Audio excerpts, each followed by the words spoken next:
Hello, everybody. It's our first solo conference preview of the year, and what better place to start than with the West Coast Conference, a conference that's dominated by a familiar name on an annual basis, sure, but Mike and Eric will join me in studio to break down the whole thing and to see if anyone can sneak into the upper echelon of the group or if it's business as usual at the top.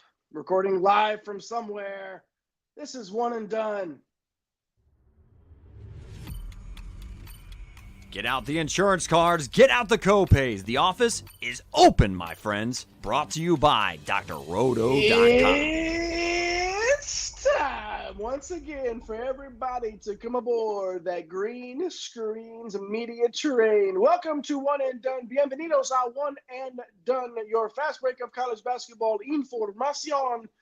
We are powered by the world, the galaxy, the universe's greatest website, and that's drroto.com.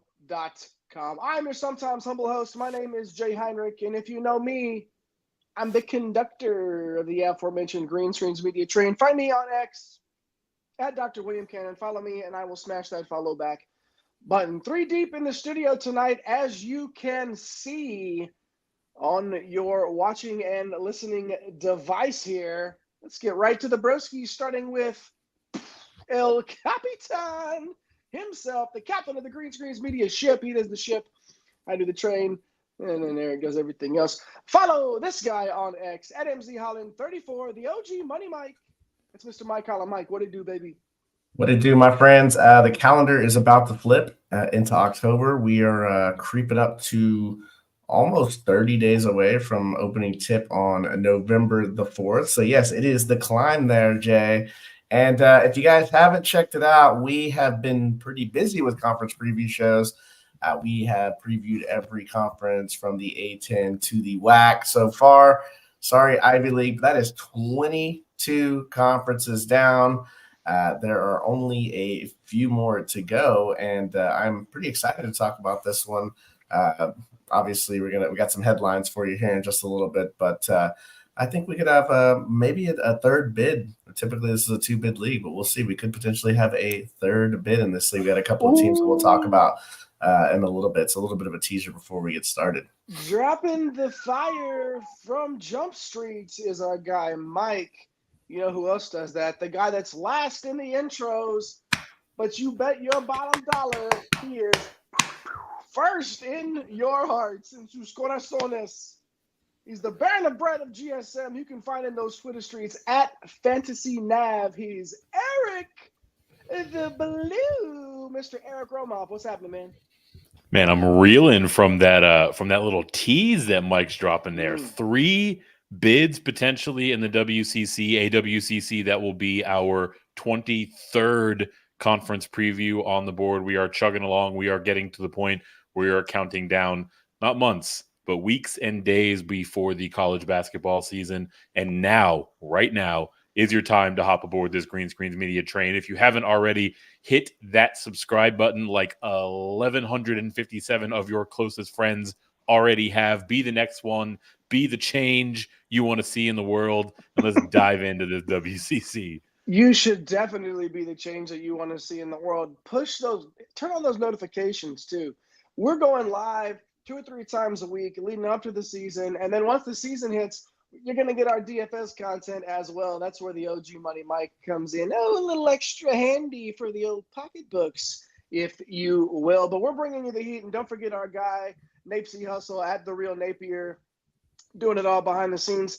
Call him Steely Dan because he don't want to do your dirty work no more. But anyways, follow him at The Real Napier. Follow all of us on Twitter as well. And then at no, not anymore. We've rebranded. It's at One and Done to CBB across all platforms, Twitter, TikTok, and Instagram. The top 20 returning players countdown coming soon. That will feature Napesy Hustle and myself.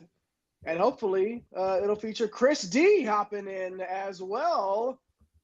Hopping into the live chat. Texas Bros doing it live. That's right, Chris D. No doubt. Thanks for joining us here Unbiased Eric is correct. That's right. You know the deal. He remembers. That's right. Chris D from way back joining us again on the conference preview shows. If you're hanging out with us live or if you're hanging out with us later, hop in the live chat or the comment section, whatever you'd like to do.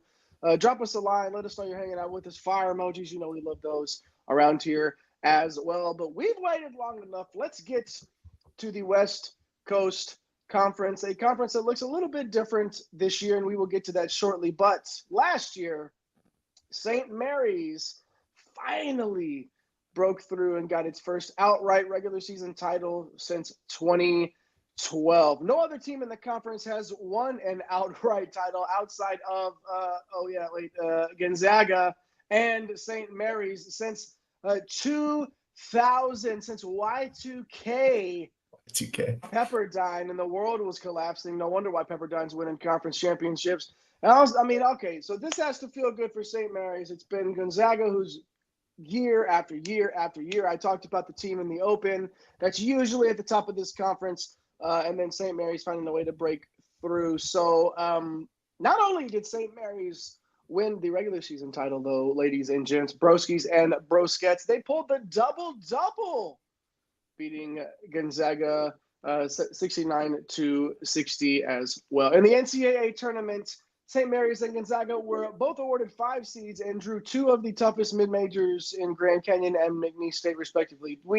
Our stomachs turned when we saw who these two teams were facing in the first round. Grand Canyon did end the dream season by St. Mary's with a thrilling win, while Gonzaga blasted McNeese from the opening tip in those matchups. KenPom Metrics for this conference had it rated 11th in the country, with 3 teams inside the top 100, the aforementioned Zags and, of course, St. Mary's, along with San Francisco, the Fighting Bill Russells at number 65. But then Santa Clara also knocking on top 100 door. 109 was Santa Clara as well. Good stuff there. You know, we like to go to our guy, Eric the Blue, for the headlines. Eric, hit us with the headlines.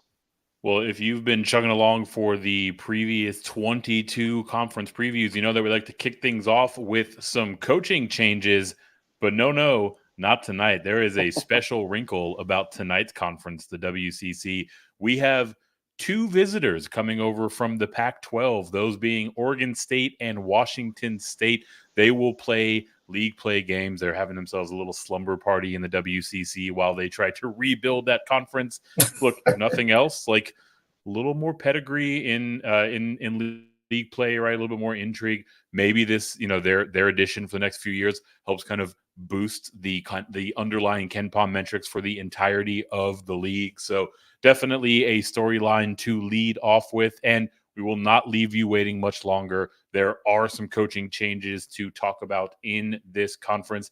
Pacific has moved on from Leonard Perry. They bring in Dave Smart. Pepperdine has made the official move from Lorenzo Romar. They have replaced him with Ed Schilling. And then Washington State replaces Kyle Smith with friend of the show, David Riley. Actually, all 3 of these coaching changes involve someone who has been on these one and done airways. Go back, check out that playlist if you want to see all of those and all of our coaching conversations over the years. Moving on in the headlines here, like Jay mentioned, we were battling our way through dial-up internet and worrying about Y2K the last time that there was another serious contender for the top of this league. So, who's going to challenge Gonzaga and St. Mary in 2024? This has been the theme for the last 25 or so years, and I don't know if anybody will, at least in the regular season, right? In the conference tournament, talking about 1 game sample size, anything can happen, but I mean, on merit, these 2 are clearly the class of the league. But like Mike mentioned too, I think there's a solid argument to be made that there might be a 3rd bid lurking in the WCC. There's some strength at the top of the league, which is always a good component whenever you see that 3rd or 4th bid getting added. Can someone do enough to break through and break through with a strong non-con, right? San Francisco did a couple years ago. There's definitely a few teams that things break their way if their team gels that might be part of that conversation. But all of that is to say, this league still runs through two teams. We're going to spotlight them both individually here. Jay, do you want to kick us off with the Zags? I do want to kick us off with the Zags, and I want everybody to make sure you've hit all those like and subscribe buttons as well before we do so. But switching over now to the 5-pack, the unbiased analysis we all need. Yes, as Chris D says in the live chat, coming there from our guy Eric. The Zags, okay, we know what the deal is. Unless you fell asleep in 2000 when Pepperdine won the title and you haven't woken up since, or weren't alive. Back in Gonzaga. Well, we got some listeners. We got some listeners that That's might crazy. be a little bit younger that weren't alive at that time. That's true. But you know the name Gonzaga. You know the Bulldogs. They are loaded, of course. And we love a good 5-pack around these parts. So what do you know? Pew, pew, pew, pew, 5 right there on your screen. Going to start with a couple of guards in Ryan Nembhard and Nolan Hickman. Nembhard was first team all-conference last year, and Hickman was second team. Both players averaging well over a dozen points per game. Hickman with 3 dimes and 41% from beyond the arc, while Nembhard averaged 7 assists per game and a steal. Nembhard's quite the player. If you don't know, if you haven't been watching the Zags, he's one to watch for sure. And then let's move to the front court. Graham Ike, 16.5 points, 7.5 boards, and 37% from 3. Not just, hanging around in the paint, stretching it out a little bit. Ike was first team all-conference as well for the Zags. But now, a couple of incoming players, not just the returners, Khalif Battle and Michael Ajayi coming in. Ajayi coming in from within the conference from Pepperdine, where he averaged 17 points and 10. It's a walk-in double-double, and 47% from 3. So that's good enough for first team because the Zags needed more first-team players, I guess. Here and then Battle's nothing to sneeze at either. Coming over from Arkansas, 15 points and 35% from 3, right there at the Heinrich line. So Mike, that's a whole lot of talent right there, and a whole lot of just. I don't want to call it unfairness, but what do you say about this Gonzaga roster and where they stand heading into the season?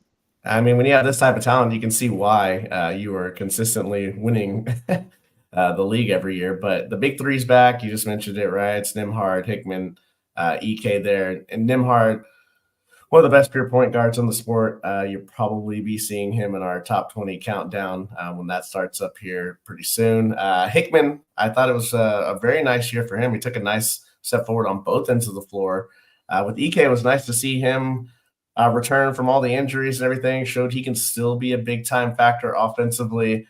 He really, really was the difference between that McNeese State game. So just him being able to dominate offensively inside. They just had no answer for him. Now, this roster does lose Anton Watson and his leadership in defense, but they're also returning starting big Ben Gregg.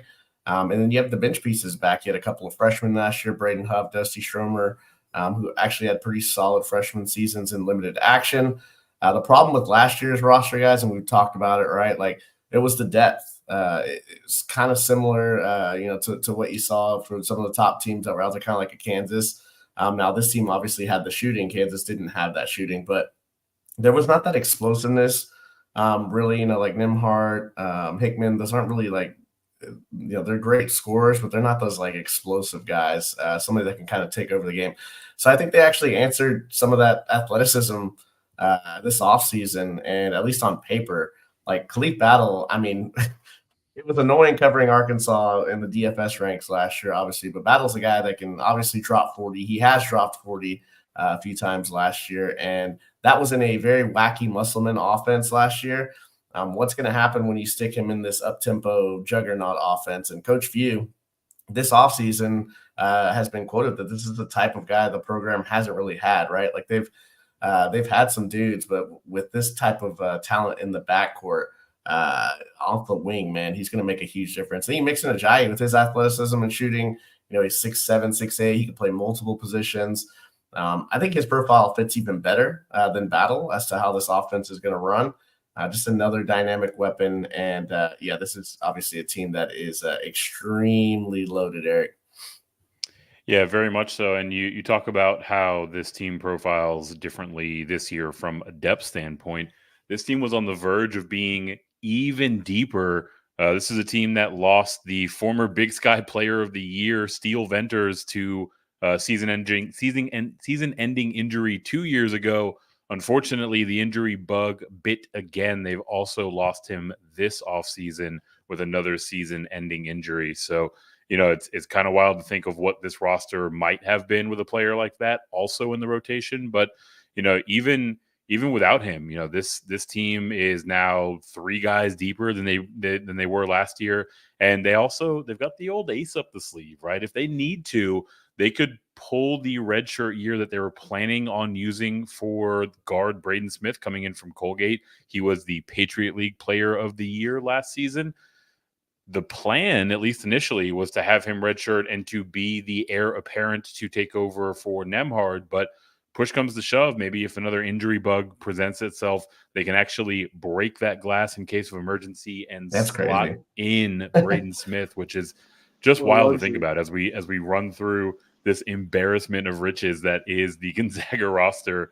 The idea that they have a player of the year in the Patriot League, just kind of sitting on ice whenever they need him is a wild thing to think about, right? So we will, certainly watch this team, throughout the course of the year, and really try to get a gauge of how competitive they'll be on a national, from a national perspective. But a roster that certainly has the talent to be part of that conversation heading in this season.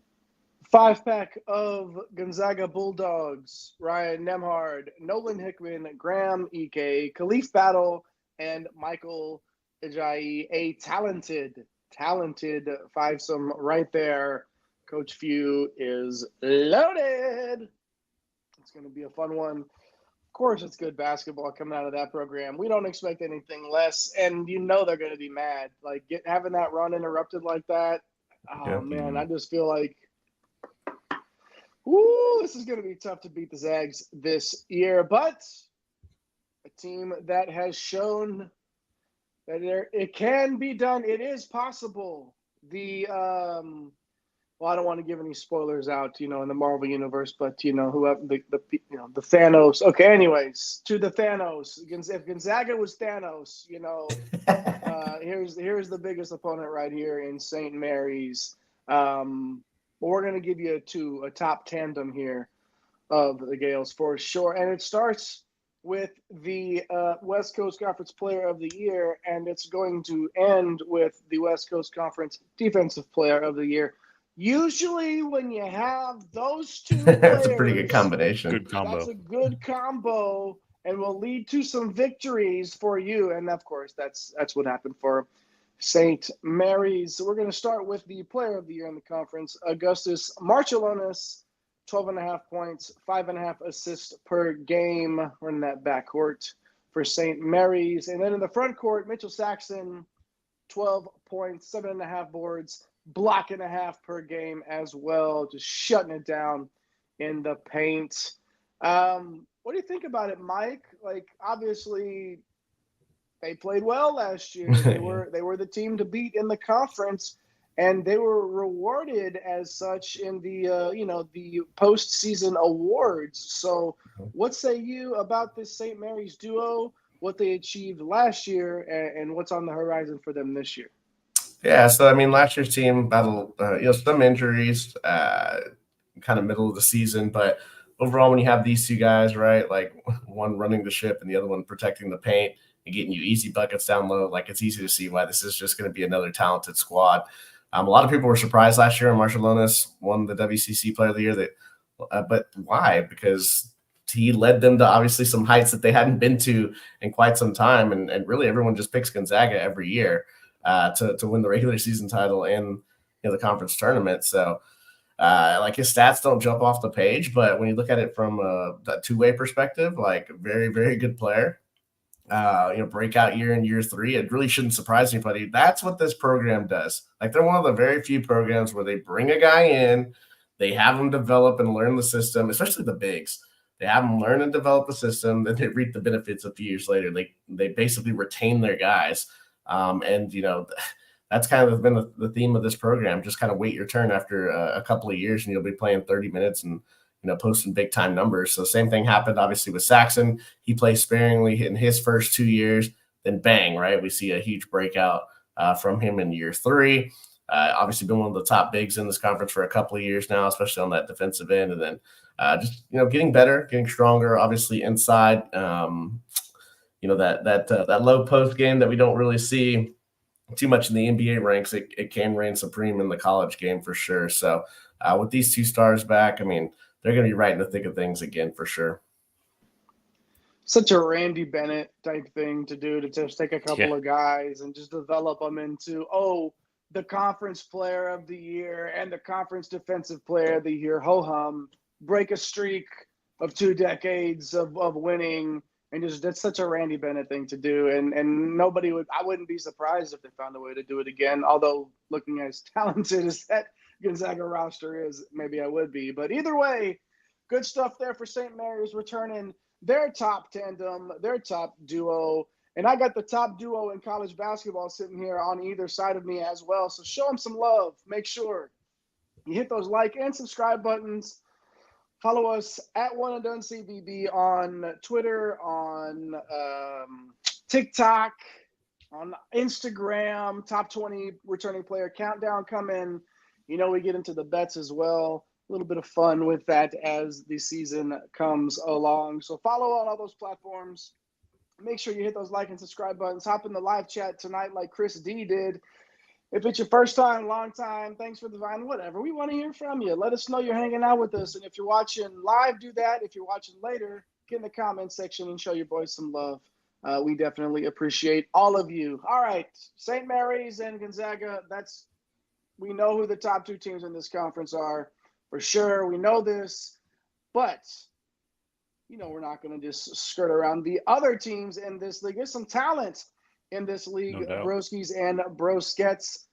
And what else would it be on One and Done other than a 5-pack of players to know from around the league? Good stuff here. And it's weird to see an Oregon State logo right here, but then again, are we surprised by anything these days with conference realignment, where there's a whole lot? We're going to see a whole lot of that coming up here in the next couple of weeks as we preview all these conferences that well. But let's start with Marcus Williams, the San Francisco guard. He averaged 14 points, 4 dimes, and a steal and a half per game. Adama Ball, the Santa Clara wingman, 14 and a half points, 3 assists, and 13 and a half from 3 right at the Heinrich line. Cedric Coward, Eastern Washington transfer over to Washington State. He averaged 15 and a half, 6.5 boards, and 38% from 3 at Eastern Washington last year. Myron Amy, the Loyola Marymount guard, coming in from San Jose State, where he averaged 15 and a half, 5 boards, 3 assists, a steal and a half, 36% from 3. He is going to be an instant contributor for Loyola Marymount. And then, of course, the man Polo to Don Minor, the Oregon State guard, who is transferring in from SIU Edwardsville. There's a whole lot of names and colleges going on there, but it's worth it for Polo. 15 and a half points, 8.5 rebounds, 3 assists per game, does it on both ends of the floor. All right, Mike, 5 players there for everyone to know in the West Coast Conference. Where do you want to start? Yeah, I'll start right up at the top there. Marcus Williams, first team all WCC player, finally settled in after a few years. I mean, he bounced around between Wyoming and Texas A&M. Now he's heading into year 5, year 3 in this program, just obviously a polished all-league performer. He scored all 3 levels, great for his teammates. And the thing that I love to see, and we talk about on a lot of these conference preview shows, really starting to cut down the turnovers. We really see that in year 4 and 5 from a lot of these players. So I am expecting Marcus Williams to go out in his final college season with a pretty big year there. Eric, you want to run down the next player on the list? Yeah, Adama Ball, a first-team All-WCC award winner. This is a guy that we loved the potential that Ball displayed when he was playing for Jay's Arizona Wildcats. He was out there for his first 2 years at the college ranks, but unfortunately he played kind of sparingly, right? He didn't get a whole lot of run. You could tell, though, watching his game, he was the type of player that if he got a greater opportunity, he was very likely to answer that call, and that he did. He got big minutes last year, and he showed that not only could he handle that type of workload, but he was dominant at times in a very tough WCC. So now fast forward to the upcoming season, he's got a full year under his belt in this system, not only in this system, but in this system as a primary option. I think we should see a nice step forward and see him continue to carry forward the momentum that he started building last year. Can't wait to see what Adama Ball has in store for us. Mike, Cedric Coward following his coach over from Eastern Washington. What do we need to know about him? Yeah, first team All Big Sky. We know the type of offense that Coach Riley runs, but this guy fit in seamlessly into that offense. One of these wiry, efficient wings with the ability to impact the game. He's about 6'6", in just so many different ways. He's a strong rebounder for his size. There's going to be questions, right? Like the transition from the Big Sky over to the WCC, but I mean, when you look at it last year, like we put up 16 against Ole Miss, 21 against Cincinnati, 14 against Stanford, all on the road in the non-con last year. So showed that he could do it, right? Not going to do it over a full schedule here. That remains to be seen, obviously. But he knows the system, which is always a nice thing, right, when you're transferring. And he's going to be featured heavily once again, Eric. So arrows are pointing up for Cedric Coward. I'm just a little nervous as to that that change, and obviously going to play some tougher defenses coming over. Yeah, definitely taking a step up in terms of the level of competition, but like that he's coming over in the system that he is familiar with. I want to talk here about Myron Amy, another guy that is coming in this time after 3 years at San Jose State. He is now suiting up for Loyola Marymount.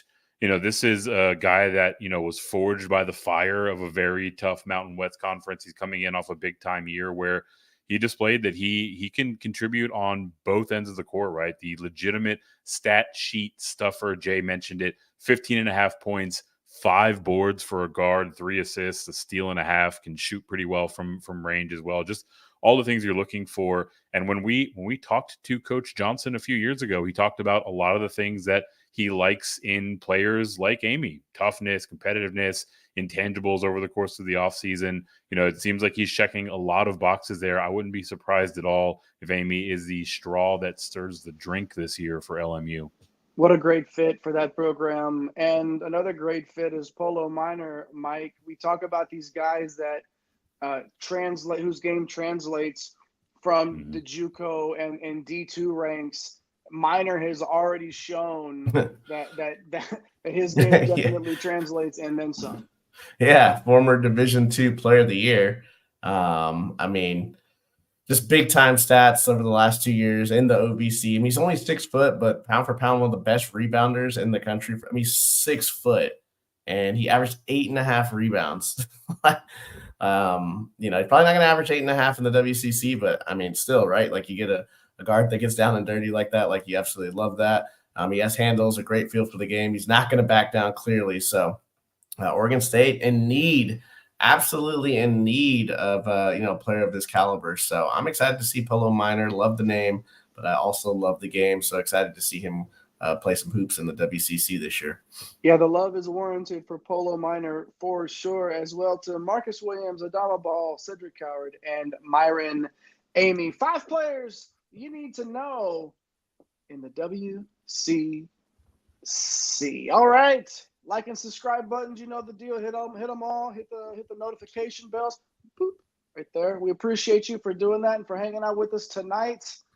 We're not quite one and done after dark yet. We're pretty close though. Almost getting there. If you're hanging out with us live on the East Coast tonight, just about to midnight. And we appreciate you. If you're hanging out on the West Coast, this is the West Coast Conference that we're talking about tonight. It's bright and early for you over there. So make sure you liven up the live chat.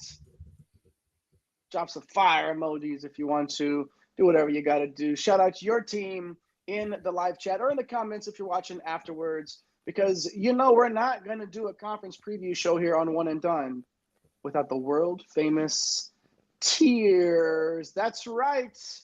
Not the tears that Pacific fans were crying after every single game last season. No, not those kind of tiers. No, this is the high, mid, and low tiers of the West Coast Conference, and where we feel like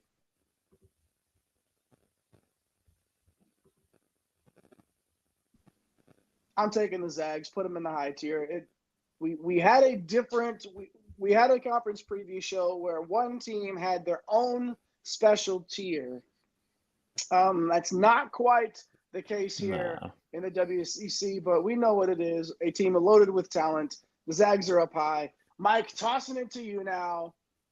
How about some Loyola Marymount love? What do you think? Yeah, I mean, 5-11 last year.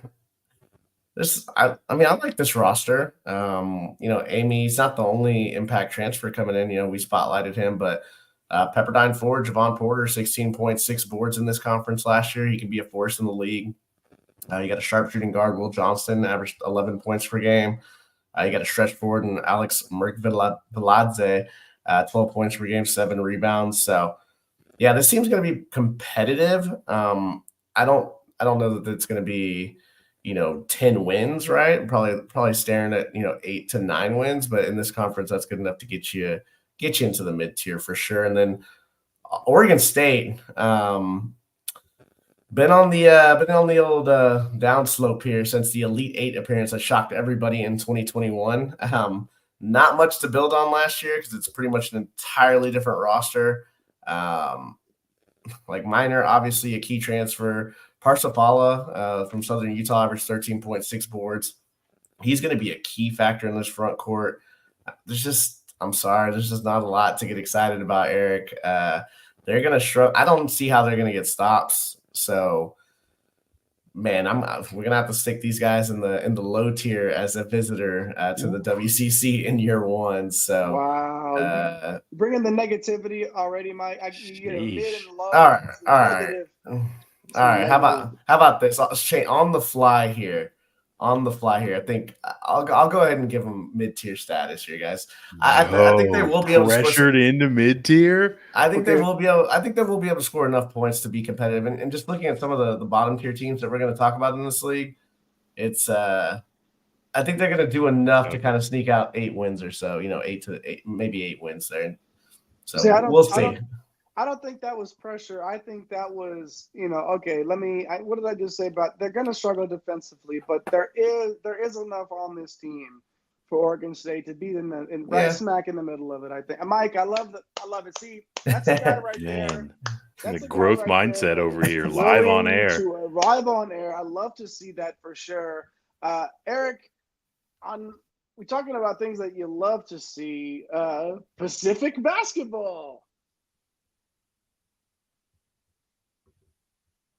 I think what might have happened here with Mike is actually he was thinking about what Oregon State's got on the court, and then he saw Pacific lined up on the show sheet and said, maybe they're not quite the low tier. Not that low. Pacific's coming in after an 0-16 campaign in conference play last year, entirely new roster, right? This was a much needed reset for a winless team. These easy buttons don't really exist, right? Like these wipe the slate clean, build it from the ground up type of type of processes are just that, right? They take a long time. It's not something that's going to happen overnight. I mean, there's nowhere to go but up technically, but I don't know if this team is going to be much better than the one that they trotted out last year. They did bring in some nice pieces. Lamar Washington coming in from Texas Tech, Elijah Fisher coming in from DePaul. These are guys that I think they can start to build around if they can really, reach back and tap into their full potential. I just don't know how this team, gets any stops on the defensive end. They've got a lot of moving pieces. It's going to be hard for them to make their way much further than they did last year. So we will slot Pacific in as the now first team in the low tier. Jay, who do we got up next as we carry on to the WCC? Yeah, man, we're going to run through a couple of more teams here that absolutely stink. And that's another reason because Oregon State does not belong in the same conversation with Pepperdine for sure. It's looking like more of the same when you look at this roster. 3/4 of the team are transfers, and I just don't see how they get it going. Maurice Odom has experience in the conference, obviously transferring from Pacific, another in-conference transfer there. They need a surprise or two. I would love to be surprised here and be proven wrong. But they're going to need a surprise or two from this group to be competitive. So, unfortunately, I got Pepperdine down in the low tier of the WCC. And, Mike, Portland, say something nice about Portland Basketball Challenge. Go yeah, I mean, you can't put everybody in the low tier, right? Like, there's going to be some teams that win games, right? Like, I'll say something nice about Portland. Masik here, their guard, 12.5 points last year. He's going to anchor their offense. He's a nice player, but I think for next year, the following year, 2025, 2026, like if they're able to, maintain some of their core pieces and they get some nice bumps here from some of the guys on the roster this year, this team's going to be super young. Max McKinnon coming over from Elon, like it's going to be an underrated backcourt.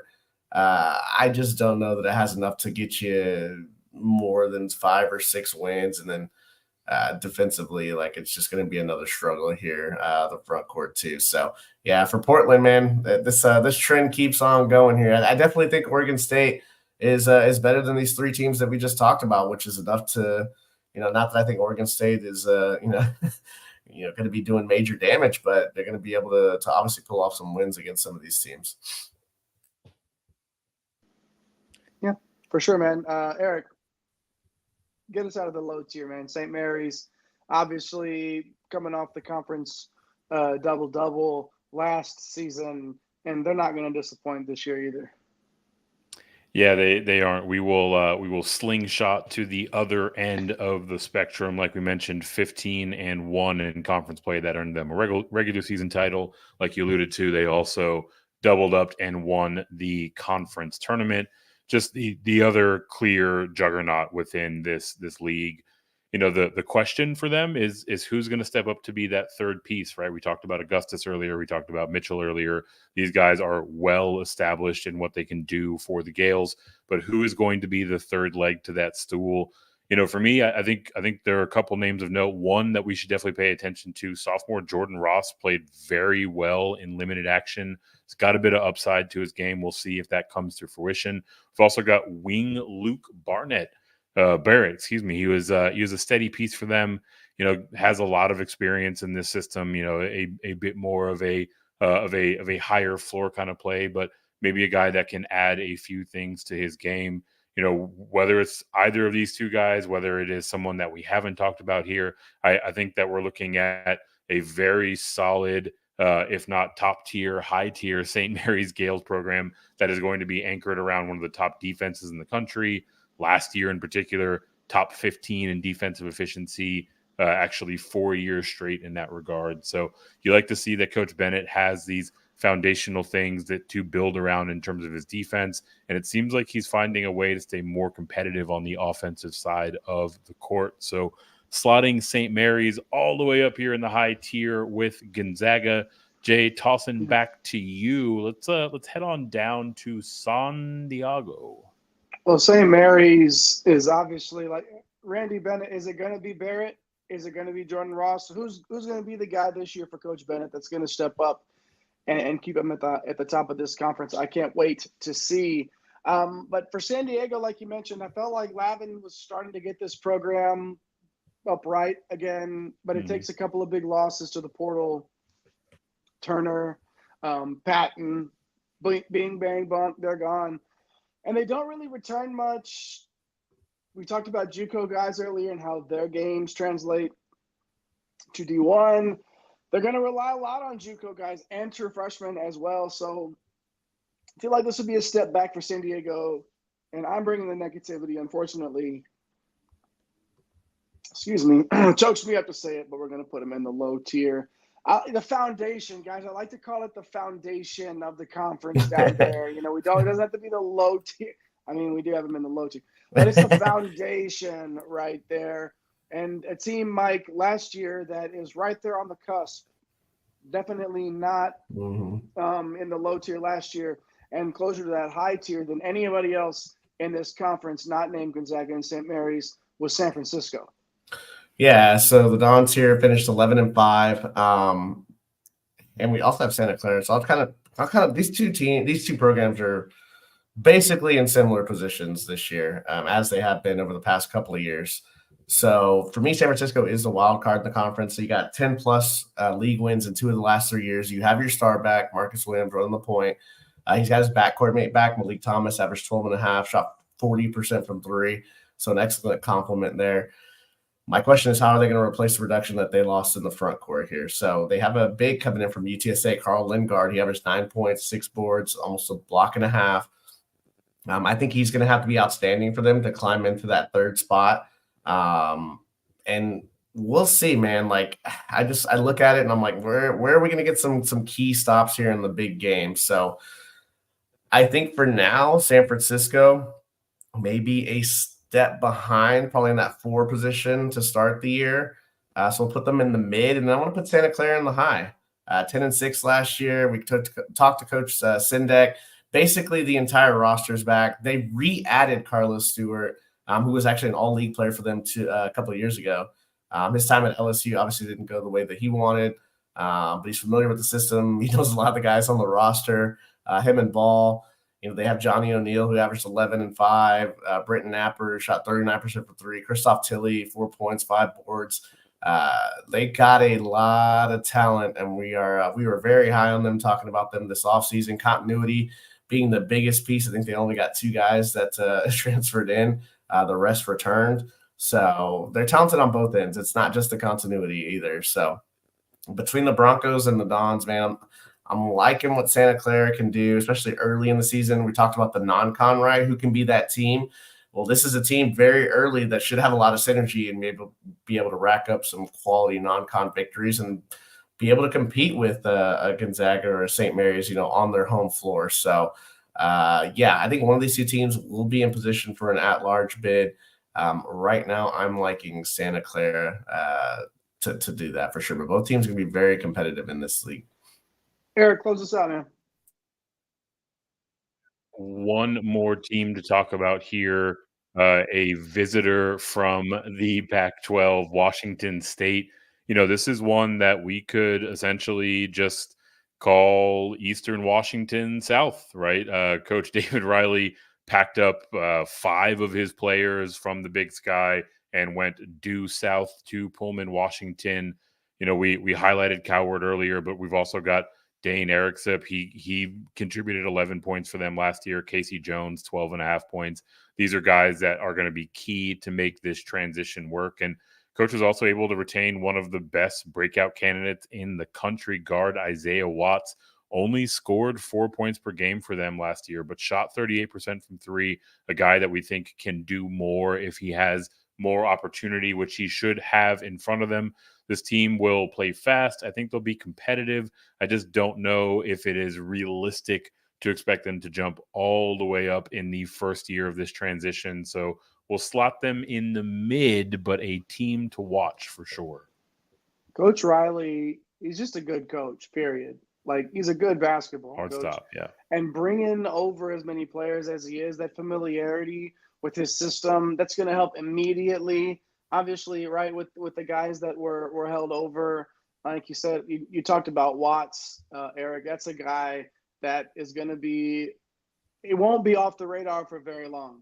I don't feel like under Coach Riley. I think that he's going to be a name that will be spoken wildly and loudly here in the WCC. Wildly and loudly. That's right. I said it. Washington State there in the old mid-tier. Well, including our audible there with Oregon State, let's break down the tiers here. Down in the foundation, as we like to say, the lower tier, Pacific, Pepperdine, Portland, and San Diego. The mid-tier of the WCC here on One and Done is Loyola, Marymount, Oregon State, San Francisco, and Washington State. We're gonna look back at this after the season, and I feel like we're gonna kick ourselves for not putting Washington State higher. I think Coach Riley is gonna Anyway, we'll see. We'll revisit it. Hey, bookmark it. Do your little thing to remind yourself. Come back to One and Done and let us know. I feel like Washington State's going to be huge, but we'll put them in the mid-tier. But the tippy top, of course, Gonzaga, Santa Clara, and St. Mary's. In no particular order. That's just the high tier up there in the conference. Good stuff there. Man, what a conference. Our first solo conference preview of this preseason in the old books. We appreciate everybody for hanging out with us. Chris D, 3 times in the live chat. And then Tip Major was hanging out over in those Twitter streets. Dude. Shouting out his guy, Eric. Shout out, Tip. We hope you got over to YouTube as well and hit all those buttons. Showed us some love. Tell the hoop heads, the broskies and broskettes in your life about One and Done. That'll do it for the West Coast Conference. AAC coming up next, followed by the Mountain West. Do not ever go too far from this fine YouTube platform. Make sure you follow us all at One and Done CBB on X, TikTok, and Instagram. I am the captain. No, I'm not the captain. I am the conductor. Excuse me. What? Skirt. The conductor of the train. I am the captain now. Yes, you are. No, I'm not the captain. Look at me. No, I'm not the captain. That guy right there, MC Holland 34, is the captain. The OG Money Mike, and then Eric the Blue, pushing the buttons, all those fine graphics that you see. Last in the intro, last in the outro, but first in your heart. You bet your bottom dollar that he is. At the Real Napier as well, Napesy Hustle, hanging out. I heard he had some furniture to build and some dates to go on, so we'll get a full update from our guy out in those streets for sure. We love you all. Thanks for hanging out with us. Tell somebody that you love them. Take care of yourself. AAC coming up next. Peace. Thanks for stopping by the office. Get your fantasy prescription by subscribing to the channel and checking out drrodo.com. And until the next visit, be well and take care.